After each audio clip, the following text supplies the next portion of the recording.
주님께서 우리에게 교회란 어떤 곳이고 예수님의 제자를 세우는 데는 어떻게 세워야 되는 것이고 교회 사역을 어떻게 해야 되는지에 대해서 말씀하여 주셨습니다. 그것이 가정교회 우리가 지난 시간까지 했던 네 기둥의 세 번째까지 교회 존재의 목적, 그다음에 예수님의 제자 훈련 방식, 그다음에 교회 사역은 어떻게 성경적인 교회 사역 분담에 관해서 우리가 말씀을 나눴고, 또 예수님께서는 우리에게 이제 리더는 어떤 모습이어야 되는지, 예수님께서 말씀하시는 성경적인 리더십은 어떤 리더십인지에 대해서 오늘 우리에게 말씀하여 주십니다. 그래서 우리가 오늘 함께 나눌 말씀은 리더십이라는 제목의 말씀으로 함께 나누고자 합니다. 심리학자 메슬로우는 인간의 욕구를 5단계로 나눴습니다. 첫 번째는 생리적 욕구. 이것은 우리가 기본적인 욕구죠. 살아야 되기 때문에 배고프면 밥을 먹고, 잠이 오면 잠을 자고, 이제 화장실 가고 싶으면 화장실 가고, 이렇게 하면서 기본적인 욕구입니다. 그래서 먹고 자고 살아야 되니까 기본적인 욕구를 가지고 있죠. 또 두 번째는 안전의 욕구를 가지고 있습니다. 사람은 누구나 안전하기를 원한다. 어떤 외부의 위험으로부터 내가 보호받기를 원한다. 그래서 보호받고 싶어하는 욕구를 가지고 있습니다. 그래서 사람들이 안정적인 직장, 안정적인 어떤 삶을 원하는 이유가 무엇이냐? 바로 이 사람의 두 번째 욕구, 이 안전의 욕구 때문이죠. 그리고 세 번째는 무엇이냐면 소속의 욕구입니다. 사람은 어디에든 속하고 싶어 합니다. 개인적으로 나는 혼자가 좋아 라고 하는 사람도 결국은 그 혼자의 삶에서 결국은 자신의 외로움을 느끼게 되어지는 것이고, 그것을 통해서 본인 스스로 견딜 수 없는 모습으로 되어진 것이죠. 그래서 어디에 속하고 싶고 관계를 맺고 싶어하는 욕구가 있습니다. 그래서 교회 공동체는 이 소속의 욕구를 잘 해결해주는 아주 중요한 공동체이기도 하죠. 그 다음에 네 번째는 존경의 욕구인데, 여기서부터 이제 본격적으로 높아지고 싶어하는 마음들이 나타납니다. 그냥 사람들끼리 이제 소속감을 가지고 어울리는 것으로 끝나는 것이 아니라 그 어울림 가운데 내가 인정받고 싶어하고 또 영향력 있는 사람이 되고 싶어 하는 것, 그런 마음이 우리 안에 있다라는 것이죠. 그래서 저 사람이 없으면 안 돼. 야, 참 저 사람 참 대단한 것 같아. 저 사람 정말 위대해. 라는 이야기들을 듣고 싶어하는 욕구가 우리 안에 있다라는 것이죠. 저도 마찬가지입니다. 저도 이런 이야기를 듣고 싶습니다. 저도 존경받고 싶고, 저도 인정받고 싶어 합니다. 이것은 특별한 사람에게만 있는 것이 아니라 모든 사람에게 이런 욕구가 있다는 것이죠. 그 다음에 자아 실현의 욕구입니다. 이제 내가 존경을 받는 위치가 됐어요. 내가 어느 한 위치에 리더의 위치가 됐어요. 그러면 그걸로 끝나는 것이 아니라 이제는 무엇으로 나갔냐? 이제는 나의 가능성을 펼치고 의미 있게 살고 싶어지는 욕구죠. 그래서 수많은 사람들이 이제 성공의 단계에 올라가서 많은 사람들로부터 추앙받게 되어지면 그때는 무엇을 하느냐? 이제 기부를 하게 되어지고 사회를 돌아보게 된다는 것이죠. 그래서 의미 있게 살고 싶어집니다. 그래서 여기까지 가는 길에 사람들은 자꾸 어떤 삶을 찾느냐? 리더의 삶을 찾게 된다는 것이죠. 나는 리더가 될 거야. 나는 영향력 있는 사람이 될 거야. 나는 위대한 사람이 되고 싶어. 그래서 이 메슬로우가 말하는 것처럼 인간은 기본적으로 높임을 받고 싶어하고 대단한 영향력을 끼치고 싶어하는 욕구가 있다는 것이죠. 크리스찬은 안 그럴까요? 크리스천들은 나는 그래도 예수님을 믿으니까 나는 괜찮아. 나는 그런 욕구가 없어. 나는 내 욕구 자기를 부인하고 자기 십자가를 지고 가라고 하셨으니까 나는 괜찮아 라는 것이 우리의 마음이겠지만 크리스천도 마찬가지죠. 우리 어릴 때 이런 기도 제목 한번 들어봤을 것입니다. 한번 띄워주시기 바랍니다. 혹시 기억하시나요? 이런 기도 많이 하셨죠, 그렇죠? 우리 어머님들 세대, 저희 어머님, 아버님 세대에 늘 이런 기도가 있었습니다. 자녀들을 축복하면서 기도하면서 머리가 될지언정 꼬리가 되게 하지 마시고.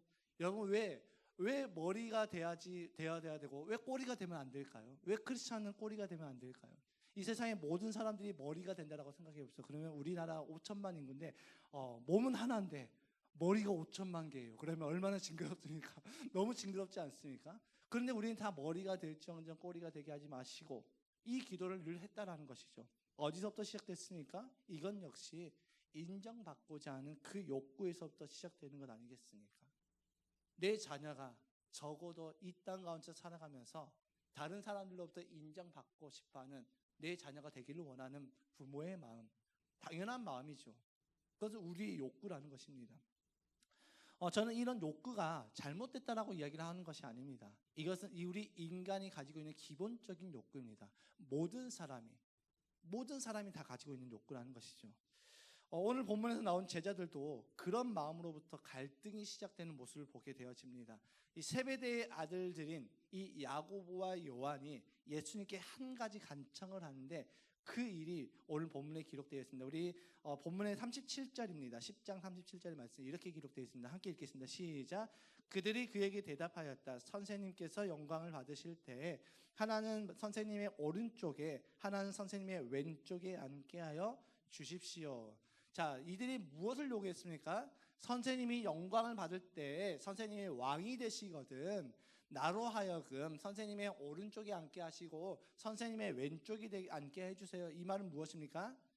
예수님이 왕이 되시거든 내가 가장 높은 자리 서열 2인자 서열 3인자의 삶을 살아가게 해주세요. 여러분, 우리가 오늘 본문에 나온 이 마가복음에서는 야고보와 요한이 직접 말한 것처럼 또 보이지만 이 병행구절인 마태복음에서는 누가 나타나냐면 이 야고보와 요한의 어머니가 나타납니다.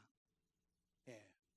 어머니가 나타나서 예수님께 한 가지 간청을 하는데 주님이 그 주님의 나라를 세우거든 내 아들들이 하나는 왼쪽에 하나는 오른쪽에 앉게 해주세요 라고 이야기를 합니다. 그러니까 오늘날 프로펠러 어머니의 그 시초가 바로 야고보와 요한이었죠. 예수님을 쫓아다니면서 엄마가 쫓아다니면서 우리 아들 좀 잘 챙겨주세요, 우리 아들 좀 잘 챙겨주세요 하고 있는 거잖아요. 그렇죠? 그만큼 부모로서 자녀가 잘 되기를 원하는 마음은 동서고금을 막론하고 다 똑같은 것 같습니다. 자, 오늘 본문에서도 예수님께 야고보와 요한이 와서 이것을 요구합니다. 당신이 왕이 되시거든, 선생님이 왕이 되시거든 내가 가장 높은 자리에 앉게 해주세요 라고 이야기를 하니까 이때 이 말을 듣고 있던 다른 제자들의 모습은 어땠을까요? 굉장히 기분 나빠하는 것을 41절에 이야기하고 있습니다. 함께 읽겠습니다. 시작. 그런데 10 제자가 이것을 듣고 야고보와 요한에게 분개하였다. 분개하였다. 그러니까 이것이 뭐냐면 네가 감히? 야, 진짜 어이가 없네. 왜 이런 마음이 있어요? 왜 이들이 이렇게 마음을 먹었어요? 그러니까 이들 역시도 표현은 안 했습니다. 표현을 안 하고 눈치만 보고 있었던 거죠. 정말 주님이 왕이 되신 것, 예수님을 옆에서 보니까 예수님이 심상치 않거든요. 막 갑자기 죽은 자를 살려내고 막 엄청난 역사와 이적을 일으키잖아요. 막 오병이어로 5,000명을 먹이고 남자만 5,000명 먹이고 수많은 기적과 이적을 보이는데 이분이 분명 왕이 될 것 같은데 왕이 될 상인가? 왕이 될 상인데 정말 왕이 되면은 그 자리 그 다음에 서열은 과연 누가 해야 되는가? 서로 이제 눈치 보고 있는데 이들이 먼저 선수를 쳤잖아요. 야고보와 요한이 우리가 먼저 되겠습니다라고 하니까 기분이 나빴던 거죠. 적어도 이들은 이런 마음을 갖고 있었던 것 같습니다. 예수님이 왕이 되면 그 다음에 높은 사람은 당연히 내가 되지 않겠어? 당연히 나지. 서로 눈치를 보면서 쟤네들은 내가 아무리 봐도 내가 쟤네들보다는 더 나은 것 같아 라는 마음으로 이렇게 생각하고 있었는데 먼저 치고 나오니까 화가 나기 시작합니다. 왜냐하면 높임받고 싶고 인정받고 싶고 영향력을 갖고 싶어하는 것은 우리 인간의 기본적인 욕구이기 때문이죠. 나 예수님을 믿어. 그러니까 나에게 이런 욕구가 없어. 아니요. 다 있습니다. 저도 있습니다. 저도 누군가에게 인정받고 싶고요. 저도 누군가에게 영향력을 끼치고 싶고요. 저도 높임을 받고 싶어 합니다. 이 세상에 난 돈 싫어해. 난 돈에 대한 욕심이 없어 라고 말하는 사람 치고 돈에 대한 욕심이 없는 사람이 단 한 사람도 없다라고 이야기를 합니다. 그렇죠? 나 돈 싫어해. 나 돈에 욕심 없어 라고 말하는 사람이 돈을 제일 좋아한다라고 이야기를 할 정도로 우리가 나는 영향력에 나는 높임 받는 거에 관심 없어. 나는 괜찮아. 난 예수님이면 돼 라고 말을 하는 우리 안에도 그런 욕구가 숨어 있다는 것이죠. 이 모습을 바라보시던 예수님께서 제자들의 분열된 마음을 정확하게 진단을 해주시는데 10장 42절의 말씀입니다. 함께 읽겠습니다. 시작. 그래서 예수께서는 그들을 곁에 불러놓고 그들에게 말씀하셨다. 너희가 아는 대로 이방 사람들을 다스린다고 자처하는 사람들은 백성들을 마구 내리누르고 고관들은 백성들에게 세도를 부린다. 아멘. 무슨 말입니까? 예수님께서 말씀하시죠. 야, 너희들이 이야기하는 그 리더의 자리는 세상 사람들은 어떤 자가 리더로 올라가냐면 이방 사람들을 다스린다고 자처한 사람은 백성들을 마구마구 누르는 사람들이야. 백성들에게 세도를 부리는 사람들이야. 그런데 너희가 지금 그 자리를 갖고 싸우고 있지? 너희들 안에 그 마음이 있는 거잖아 라고 이야기를 하시는 거죠. 그러니까 제자들도 마찬가지로 예수님께서 왕이 되시기만 하면, 예수님의 나라를 세우기만 하면 내가 그 다음 권력자가 되어서 세상의 그런 왕들, 세상의 권력자들과 나는 똑같이 하고 싶어 라는 그 마음에 있는 그 욕구를 예수님께서 콕 집으신 거죠. 너희들 그 마음, 너 왜 왕이 되고 싶어? 왜 권력자가 되고 싶어? 너희들 세상 사람들처럼, 세상의 지도자들처럼, 세상의 권력자들처럼 그런 마음이 있는 거 아니야? 라는 것이죠. 여러분, 이 질문은 우리에게도 던져봐야 됩니다. 내가 왜 성공하고 싶은가? 난 왜 내 자녀가 잘 되기를 원하는가? 난 왜 내 자녀가 영향력 있는 위치로 올라가기를 원하는가? 정말 하나님의 영광을 위해서인가? 아니면 내가 나의 유익을 위해서인가? 제가 5월 첫 주 자녀 가정의 달 우리 어린이 주일 때도 이 부분에 대한 질문을 던졌었죠. 나는 왜 예수님을 믿는가? 내가 예수를 믿고 잘 되어야 되는 이유가 무엇인가? 내가 예수를 믿고 복 받아야 되는 이유가 무엇인가? 정말 하나님 나라와 하나님의 뜻과 하나님의 영광을 위해서인가? 아니면 내가 이 땅에서 많은 것들을 누리고 살고 싶어하는 내 욕심인가? 라는 것이죠. 여러분, 제자들에게 자신들이 권력자가 되기를 원했던 그 마음 가운데는 이방 사람들처럼 백성들을 마구 내리누르고 백성들에게 세도를 부리는 그런 마음에 대한 갈망함이 있었다는 것을 예수님께서는 콕 집어서 말씀하시죠. 그런데 이런 모습이 과연 제자들에게만 나타나는가? 오늘날 교회 안에서도 이런 모습이 나타나지는 않고 있는가라는 질문을 던져봐야 된다는 거죠.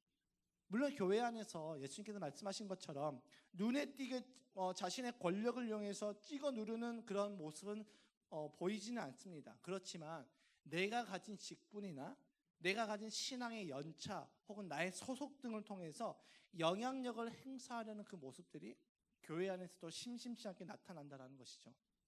물론 우리 교회는 아닙니다. 우리 교회가 그렇다는 것은 아닙니다. 오해하지 마시기 바랍니다. 자, 오늘날 교회 안에서 영향력을 행사하는 그 모습을 행사하려는 그 모습들이 나타나는데 그것으로 인해서 나타나는 문제들이 무엇입니까? 직분이 더 이상 직분이 아니라 계급이 되어져 가는 것을 우리는 보게 되어지죠. 직분이 높아지고 리더의 자리로 올라가면 올라갈수록 사람들은 어떤 마음을 갖고 있습니까? 에헴이라는 마음을 갖고 있죠. 더 대우받고 싶어하는 마음이 있다는 것이죠. 더 존경받고 싶어하고 영향력을 행사하고 싶어합니다. 그런데 이 마음이 무시를 당하잖아요. 그러면 그때부터 난리가 나는 것입니다. 교회 안에서 시험 들었네, 교회 안에서 이랬네 저랬네 하면서 온갖 교회를 힘들게 하는 그런 사람으로 바뀌어버린다는 것이죠. 그러니까 이 메슬로우가 이야기했던 이 인간의 5가지 욕구가 교회 안에서 그대로 나타나고 있다는 것이죠. 직분을 받기 전에는, 내가 리더의 자리에 올라가기 전에는 굉장히 겸손하고 헌신적이셨던 분들이 희한하게 직분을 받고 리더의 자리에 올라가면서 문제를 일으키고 말썽을 일으키는 그런 일들이 허다하다는 것이죠. 그 원인은 무엇이냐? 바로 우리 안에 있는 이 5가지 욕구 때문이라는 것이죠. 제가 예전에 살겠던 한 교회에서 한 교회의 이야기를 좀 이야기하려고 합니다. 제가 들어가기 전에 한 1, 2년 전쯤에 교회가 심하게 풍파를 겪고 나서 결국은 찢어지는 사건이 있었습니다. 그러니까 교회 안에서 크게 다투고 분열이 일어났던 것이죠.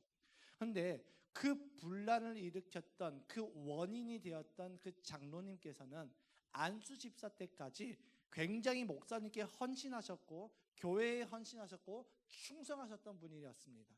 그러니까 교회 성도들이 모든 사람들이 그래서 저분만큼은 장로가 되어야지, 저렇게 헌신하고 저렇게 충성하고 저렇게 섬기고 있는데 장로가 아닌 것은 아니지 라고 하면서 저분이 정말 장로가 되어야 된다라고 하면서 만장일치에 걸쳐서 그분을 장로님으로 세우셨습니다. 그런데 그분이 장로님이 딱 되면서 어떻게 되었느냐? 교회 안에 자신의 목소리를 내기 시작합니다. 그리고 자신의 영향력을 행사하면서 결국 교회를 분열시켰고 교회를 갈라버렸습니다. 또 제가 섬겼던 한 교회에서는 목사님께서 은퇴를 하셨습니다. 목사님께서 은퇴를 하시고 정말 아름다운 모습으로 이제 리더십을 이양시키고 은퇴를 하시고 이제 그 교회를 세워나가는데, 이 목사님이 은퇴하고 나서 후임 목사가 세워지면 성도들의 시선이 기존에 이제 목사님께 원로 목사님께 향했던 그 시선이 이제 후임 목사님으로 향하게 되어집니다. 이것은 어쩔 수가 없는 것이지요. 그렇죠? 이건 당연한 부분이죠. 리더십이 이양되기 때문에. 그런데 그 원로 목사님께서 그것을 견디지 못하셨습니다. 성도들이 후임 목사를 바라보고 후임 목사를 칭찬하고 후임 목사를 섬기는 그 모습을 견디지 못하고 본인의 질투심으로 인해서 결국 교회를 갈라버리셨습니다. 본인이 개척하셨고 본인이 평생 헌신하셔서 세웠던 그 교회를 본인의 질투심, 본인의 욕구를 이겨내지 못하고 교회를 갈라버렸다는 것이죠. 왜 그렇을까요? 어떤 욕구가 작용한 거죠? 존경받고 싶어하는 욕구, 높아지려는 욕구. 오늘 제자들의 모습이 딱 그러했던 것이죠. 그래서 예수님께서 제자들이 분열되는 그 모습을 바라보면서 이제 어떻게 하셨냐면 리더에 관해서 다시 재정립을 시켜주십니다. 야, 너희들이 생각하는 리더, 근데 너희들이 생각하는 그 리더의 모습은 진짜 리더의 모습은 그게 아니야 라고 하면서 어떻게 이야기하냐면 10장 43절부터 44절의 말씀을 함께 읽겠습니다. 시작. 그러나 너희끼리는 그렇게 해서는 안 된다. 너희 가운데서 누구든지 위대하게 되고자 하는 사람은 너희를 섬기는 사람이 되어야 하고 너희 가운데서 누구든지 으뜸이 되고자 하는 사람은 모든 사람의 종이 되어야 한다라고 이야기를 하고 있습니다. 여러분, 세상 리더는 어떻습니까? 자신의 힘으로 백성들을 찍어 누르고 백성들을 괴롭히지만 하나님의 리더는 어떻다고요? 그렇지 않다라는 것이죠.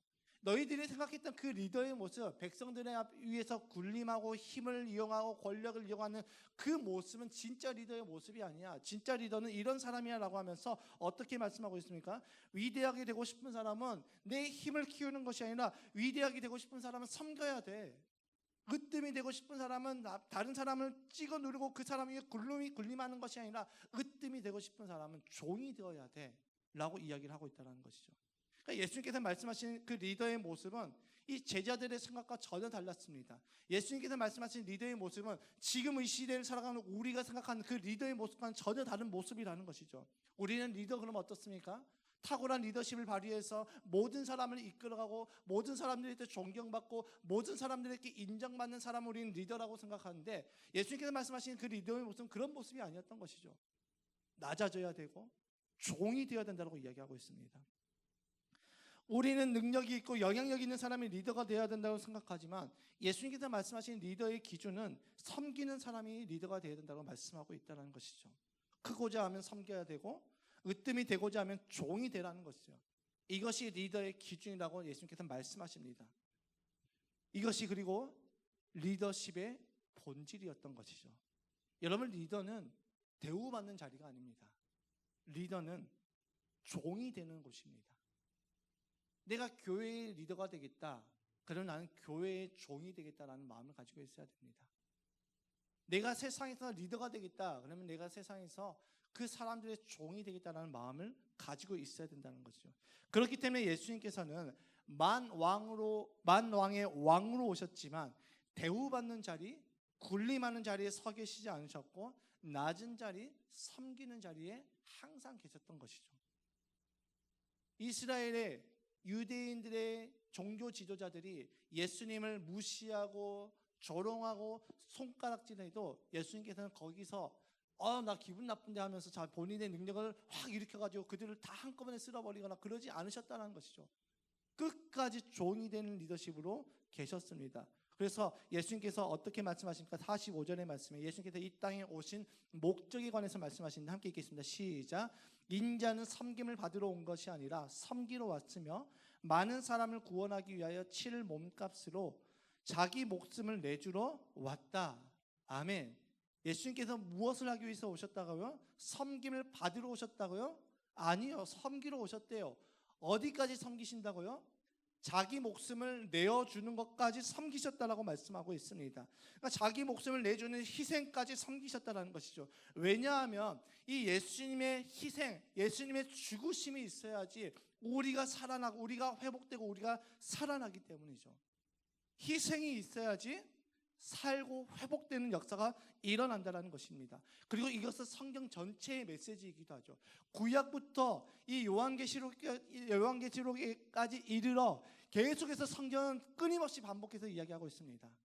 희생하고 그 희생을 통해서 회복되고, 또 희생을 하고 그 희생을 통해서 회복되는 역사가 계속해서 반복되어지는 것이죠. 예수님의 희생과 죽으심으로 더 이상 우리는 실패자의 인생이 아니라 성공자의 인생으로 살아가게 되어지는 것이고, 예수님의 희생과 죽으심으로 말미암아 더 이상 우리는 죄인이 아니라 의인으로서 살아가게 되는 것이고, 예수님의 죽으심과 그 희생함으로 말미암아 더 이상 우리는 죽는 자가 아니라 산 자가 되어서 살아간다라고 말씀하고 있습니다. 그래서 종이 되어야 된다고 말씀하고 있죠. 그런데 우리는 종 그러면 어떻습니까? 기분이 좋은 말입니까? 기분이 안 좋죠. 예. 지나가는 성도님에게 제가 가면서 넌 종이 되어라 라고 하면은 그 성도님이 목사님 너무나도 감사해요 라고 할까요? 뭐야 지금 내 아이 보고 지금 종이 되라고 이렇게 반응할까요? 그렇죠. 두 번째로 반응하겠죠. 목사님 그신데 기도 제목에는 너무나도 감사합니다 라고 이렇게 반응하실 분이 계십니까? 아니잖아요. 근데 이 종이 된다는 것은 우리가 생각하는 그런 사람의 노예의 개념이 아닙니다. 종이 된다는 것은 우리가 노예가 되는 것이 아니라 나의 섬김과 나의 헌신과 나의 희생을 통해서 남을 성공시켜주는 사람을 만나는 것이죠. 그러니까 나의 희생으로 다른 사람을 성공시켜주는 삶, 그것이 바로 종이 되는 리더십이라는 것입니다. 이 부분에 대해서 가장 정확하게 잘 보여준 사람이 성경에 나타나는데 바로 스데반 집사를 우리는 뽑을 수가 있습니다. 여러분, 스데반 집사가 죽고 나서 누가 등장하죠? 사도 바울이 등장하잖아요. 스데반이 죽을 때 그 자리에 누가 있었죠? 사도 바울이 있었습니다. 이 스데반의 희생으로 말미암아 사도 바울이 회복되어지고 사도 바울이 복음을 전하는 전도자로 변하였습니다. 그러니까 겉으로 보기에는 스데반 집사의 죽음은 정말 헛된 죽음처럼 보입니다. 왜냐하면 복음을 전하다가 죽었잖아요. 예수님을 증거하다가 죽었잖아요. 하나님의 말씀과 예수가 우리의 구주시라는 것을 증언하다가 정말 죽게 되었잖아요. 돌에 맞아 죽었잖아요. 그런데 이 죽음이 겉으로 보기에는 너무나도 안타까워 보이고 너무나도 헛된 죽음처럼 보이지만 그의 죽음은 결코 헛된 죽음이 아니었습니다. 그의 죽음과 또 그가 죽기 전에 했던 그 기도, 저들이 알지 못해서 그러는 것이니 주님 저들에게 죄를 돌리지 마시옵소서 라고 했던 그 기도가 사울을 바울되게 했던 것이죠. 여러분, 스데반이 죽으면서 죽기 전에 했던 그 기도는 누가 들었을까요? 사울이 들었습니다. 그 사울이 그 기도를 들었을 때 뭐라고 생각했을까요? 미친놈 아니야? 쟤 또라이 아니야? 죄송합니다. 또라이 아니야? 라고 생각을 했겠죠. 그런데 그의 기도가, 그의 죽음과 그의 기도가, 그의 희생이 이제는 하나님께 제물이 되어서 사울을 회복시켜서 바울이 되는 중추적인 역할을 하게 되었죠. 사울이 바울이 되고 나서 바울이 이제 무엇을 합니까? 수많은 이방 민족들을 쫓아다니면서 교회를 세우고 복음을 전하는, 이방 민족들에게 복음 전하는 복음 전도자가 되었습니다. 그리고 그 복음 전도를 통하여서 지금까지 수많은 영혼들이 구원받고 제자가 되었던 것이죠. 지금까지요. 오늘 이곳에 백합교회가 세워질 수 있었던 그 이유, 스데반 집사의 죽음, 사도 바울의 복음 전도였다는 것이죠. 한 사람이 죽었지만, 그 한 사람이 희생했지만 그의 죽음은 결코 헛되지 아니하고, 그 한 사람이 헌신하고 섬겼지만 그 헌신과 그 섬김은 헛되지 않았다는 것이죠. 그 한 사람이 사울을 살렸고, 그 사울이 수많은 영혼들을 살리고 수많은 영혼들을 구원하고 제자 삼는 그 사역을 감당했다는 것이죠. 그러니까 스데반 집사 한 사람이 죽음으로 오늘날까지 복음이 복음되게 했다는 것입니다. 그렇기 때문에 우리의 희생, 우리의 헌신, 우리의 수고는 하나도 헛된 것이 아닙니다. 예수님께서 오늘 제자들에게 무엇을 말씀하셨습니까? 너희가 크고자 하면 섬겨라. 으뜸이 되고자 하면 종이 되라 라고 우리에게 말씀하십니다. 그것을 통해서 우리는 어떻게 되어지는 것입니까? 내가 섬기고 내가 종이 되고 내가 희생하면 우리는 어떻게 되어집니까? 우리는 수많은 영혼들을 살리게 되는 초석이 되어지는 거죠. 스데반처럼요. 여러분, 누구나 존경받고 싶어 합니다. 저도 존경받고 싶어 합니다. 저도 인정받고 싶어 합니다. 그래서 제가 제 아내에게 설교 피드백 좀 해줘 해서 피드백을 해주면 제가 화를 냅니다. 당신은 먼저 수고했다고 말을 해야지, 그런 말을 하지 말고 먼저 이렇게 너무 이렇게 팩트만 말하지 말고 좀 수고했다고 말 좀 해줘라고 이렇게 제가 막 화를 냅니다. 왜 그래요? 제 안에 인정받고 싶어하는 욕구가 있기 때문이죠. 그런데 믿음이라는 것은 무엇이냐면 나의 이 욕구를 따라가는 것이 아니라 자기를 부인하고 자기 십자가를 지고 예수님께서 가셨던 그 길을 묵묵히 걸어가는 사람입니다.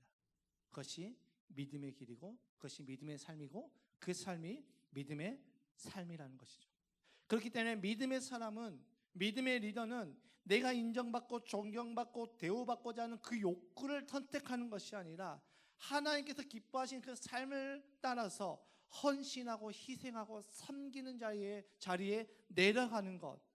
그래서 내가 종이 되어서 남을 성공시켜주는 그 삶을 선택하는 것. 그것이 믿음의 사람이고 믿음의 리더의 삶의 모습이라는 것이죠. 그렇기 때문에 목자 목녀는 신앙생활 오래 해서 목자 목녀가 되어지는 것이 아니라 섬기는 사람이 목자 목녀가 되어지는 것입니다. 우리 교회가 정관을 고쳤습니다. 몇 년 전에 정관을 고쳤죠. 장로의 기준에 대해서 고쳤습니다. 이 장로의 기준을 어떻게 고쳤죠? 목자가 되어서 분가를 2번 하게 되어지면 안수집사가 되고, 안수집사에서 분가를 한 번 더 하게 되어지면 장로가 된다라는 기준으로 바꿨습니다. 왜일까요? 리더는 그만큼의 헌신과 섬김이 기본이 되어야 되기 때문이죠. 기본 패시브가 되어야 되는 것입니다. 내가 직분을 받았어요.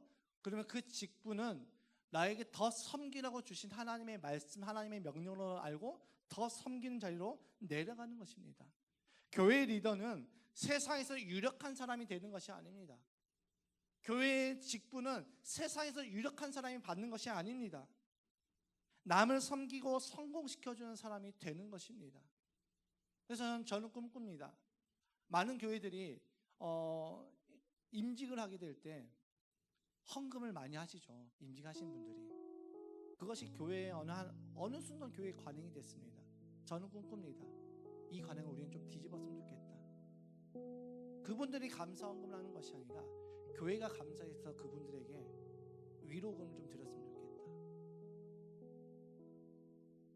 안수집사로 섬기셔야 되기 때문에 여러분, 섬긴다는 것은 내 시간을 드려야 되고 내 물질을 드려야 됩니다. 나의 마음을 드려야 되는 것이죠. 그렇기 때문에 너무나도 감사해서 교회가 그분에게 패를 주면서 위로금을 드려야 되겠다. 저는 이것을 꿈꾸고 있습니다. 그래서 우리 교회가 목자 목녀가 되어지고 또 안수집사가 되어지고 장로가 될 때 저는 그분들에게 장로가 되려면 얼마나 아니요. 교회가 그것을 감당해야죠. 그분을 더 위로해 드려야죠. 왜냐하면 그분들은 이제 더 교회에서 종이 되는 리더십으로 성도들을 섬길 거 아니겠습니까? 여러분, 예수님은 높아지려는 그 욕구를 쫓는 제자들에게 이렇게 외치셨습니다. 야, 높아지고 싶어? 그러면 낮아져. 으뜸이 되고 싶어? 그럼 종이 돼. 다른 것이 아니야. 낮아지고 종이 되어야 돼. 섬겨야 돼. 왜냐하면 주님께서 우리를 부르신 목적이 우리를 높이시려고 부르신 것이 아니라 우리를 낮추시려고 부르셨기 때문이죠. 그래서 CCM 강찬의 섬김이라는 그 가사를 보게 되어지면 우리가 높아지면 그가 낮추시고 우리가 낮아지면 그가 높이신다고 말씀하고 있습니다. 우리가 높아지려고 하지 마시기 바랍니다. 내가 높아지려고 하지 마시기 바랍니다. 내가 낮아질 때 주님이 우리를 위대하게 하십니다. 내가 종이 될 때 주님이 우리를 으뜸이 되게 하신 것이죠. 이것이 하나님 나라의 역사이라는 것이죠. 여러분, 세상에서는 내가 높은 자리에 올라가야지 인정받죠. 그렇죠? 성공해야지 인정받습니다. 근데 하나님 나라는 낮아지는 자를 높이시고 낮아지는 자를 인정해 주십니다. 리더는 남을 희생시켜서 내 성공을 취하는 것이 아니라 리더는 나의 헌신과 희생과 섬김을 통해서 남을 성공시켜주는 사람이 리더입니다. 그렇기 때문에 우리는 이제 기도의 내용을 점검해 봐야 되지 않겠습니까? 언제까지 내 자녀를 위해서 주님 머리가 될지언정 꼬리가 되게 하지 마시고 언제까지 이런 기도를 하시겠습니까? 세상의 기준을 따라서 언제까지 이런 기도를 하시겠습니까? 주님 우리에게 그러라고 우리를 부르신 것 아닙니다. 더 낮은 자리로 내려가서 섬기라고 우리를 부르셨습니다. 그럼 우리가 바뀌어야 되죠. 하나님, 내 자녀가 어느 자리에서든 섬기는 사람이 되게 해 주셔서 어느 자리에서든 겸손하고 낮아진 자가 되게 해 주셔서 또 그 기도를 하고 있는 우리 부모 역시도 마찬가지죠.